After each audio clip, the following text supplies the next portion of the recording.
if you look in here, that's down by the pinch weld, and it is just gone.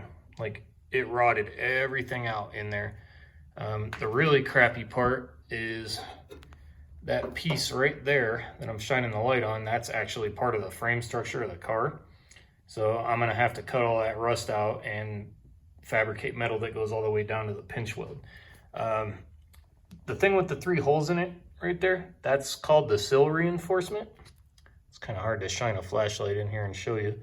That actually goes up behind the sill, and it's part of this. Here, you can see it comes all the way up, and there's a gap here and a gap here. This piece here, it goes behind the sill and then all the way to the bottom of the pinch weld, and that sill reinforcement actually gets welded in between the inner frame structure and the outer sill.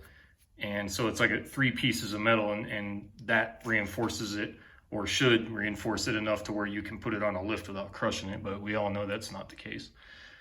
Surprisingly, I don't know if you can look down the rest of this, see or not, but the rest of it is actually fairly clean in there, and I don't think I'm gonna have to replace the whole sill. I might be able to just section this thing in somewhere, I don't know, right about here, maybe? I don't know, I may end up replacing the whole thing. The only problem is all the aftermarket sills do not have the holes drilled in them for the GTIR side skirt clips. So if you put them on, then you have to really carefully measure and drill holes and transfer all your clips over and everything. It's kind of a pain in the ass, and I'm trying to avoid that, but whatever, I'll do what I gotta do. So once this comes in, I'm gonna start tearing it even more apart. Oh, and by the way, there used to be a big sill reinforcement here, and that's what this is. They had previously pulled this off in the past and tried to beat it back out. You can see where it was damaged in the collision. This part is not available anymore, so I'm just gonna have to do my best with it and try to straighten out all those horrible hammer poundings. I can probably clean it up a little bit and then, you know, patch in some new steel on it so there's actually something to weld to. I mean, the back side of it's not terrible, so it'll be cleaned up and properly zinc primered and E-coated.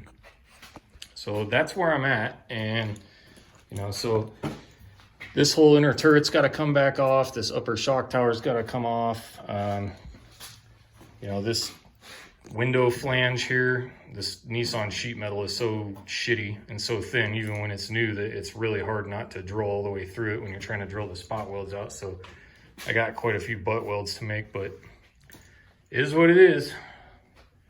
I look forward to sharing more with everybody, and that's where I'm at. I'll keep you all updated later.